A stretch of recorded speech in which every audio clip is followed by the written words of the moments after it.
Good evening. This letter is for President Joe Biden and for those who are not aware of what's happening in Ethiopia's northern region of Tigray. My name is Makeda and I'm from Boston, Massachusetts, USA.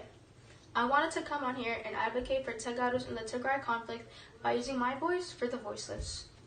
What's happening in Tigray is very tragic, heartbreaking, and makes my stomach churn with anger. This shouldn't have to happen, and it doesn't come long after locusts were swarming around Tigray's crops, destroying them. The cries of hardworking, dedicated mothers and grandmothers can be shown in images and heard on the local news as they were being reported on national television. As Tigray is economically and successfully growing, businesses and factories are brutally burned to the ground.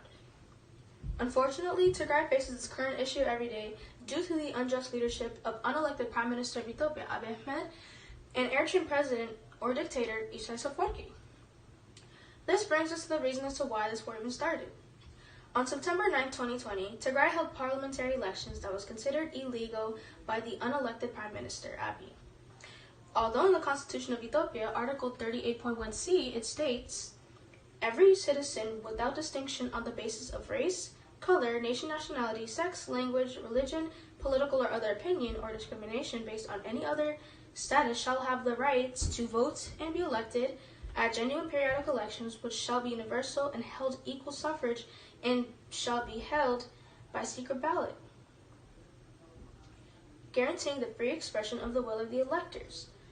In Article 39.1, it also states, "Every nation, nationality, and people in Ethiopia has the unconditional rights to self-determination, including the right to secession." The Tigray elections were held fair and square. Tigrayan citizens followed COVID-19 guidelines and had the eligibility to vote according to the Constitution of Ethiopia to improve and refine democracy in the Tigray region. TPLF, otherwise known as the Tigray People's Liberation Front, or Tigrinya Hewhat, which stands for Hizbawi Weyana Haryana Tigray, declared its victory once again in the election. Abiy was furious. Fast forward about 2 months later, on the early morning hours of November 4th, while everyone around the world was very focused on the U.S. election, Abiy declared war after ordering a military offensive to the TPLF after they had apparently looted and seized military items.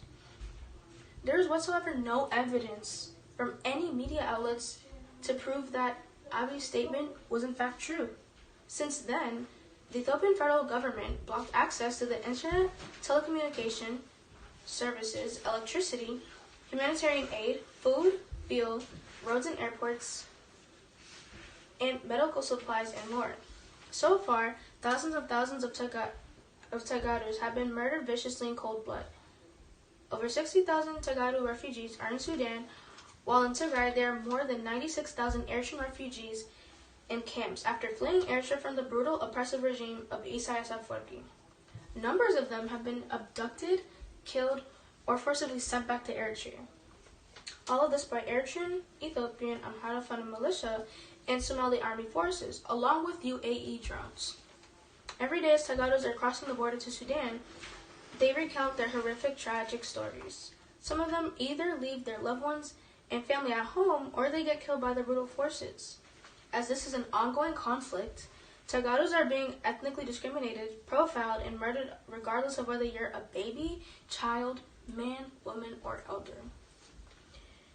In Makeda, a town in Tigray that borders the Amhara state, over 600 Tegaros were ethnically profiled and killed by the Amhara funded militia forces.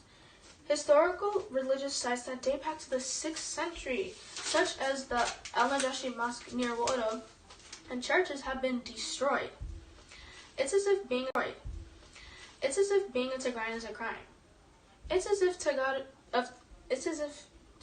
Tigrayan culture is being erased in our minds forever. If you think about it, most of the history in Ethiopia comes from Tigray. I remember reading this article in the Associated Press where a refugee in Hamdayet, Sudan named Sadla recounted what happened in his hometown of Rawian as he was fleeing and then later attacked by the Ethiopian National Defense Forces. He remembers dogs feeding on the bodies of civilians near his hometown of Rawian, where he said Ethiopian soldiers beat him and took him to the border town of Hermora. To supporters of Abiy and Isaias, I have a quick question. Now, is this the leadership you support? If yes, why? Mind you, this is all during a pandemic with skyrocketing cases of COVID-19 because of coronavirus transmission. Do you not care that families of Tagaros and Eritrean refugees have been worried about the safety of them for over 3 months? My main question is, do you not have humanity for the lives of innocent civilians who are endangered and in fear of losing their lives 24 hours, 7 days a week?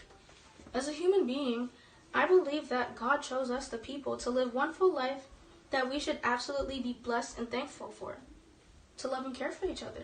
Unfortunately, people back home and around this world are tragically dying every 12 seconds for no reason. Abi always says, "Fikr Yashanafal," which means love wins, or Madaman, which means national unity.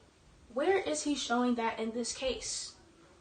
Or do you remember when he came to DC back in July 2018 and held a rally of over 700,000 Ethiopians, and when he reacted to the unexpected murder of civil engineer Seminyo Bekele, he said, "There's always another engineer."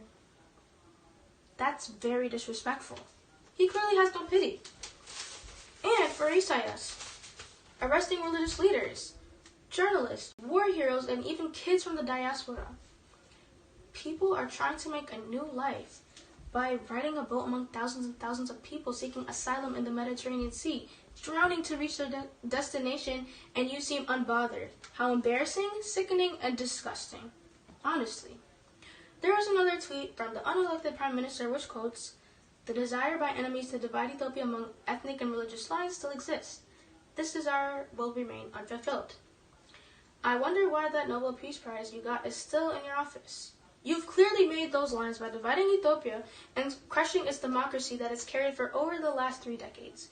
Why use the words unity and peace when you can't even express it? If you remember what had previously happened before, why keep dictatorship restored?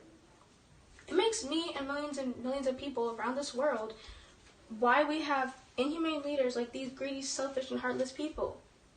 Why did this tragic, heartbreaking event have to happen in the first place? Why innocent lives were taken from our hearts? It could have been preventable. When will this world heal from its wounds? What can we do? When will our people be brought to freedom and justice? It's time to make this world a better place. Please spread awareness about this war, ethnic cleansing, and genocide that's happening in Tigray. Tigray will prevail.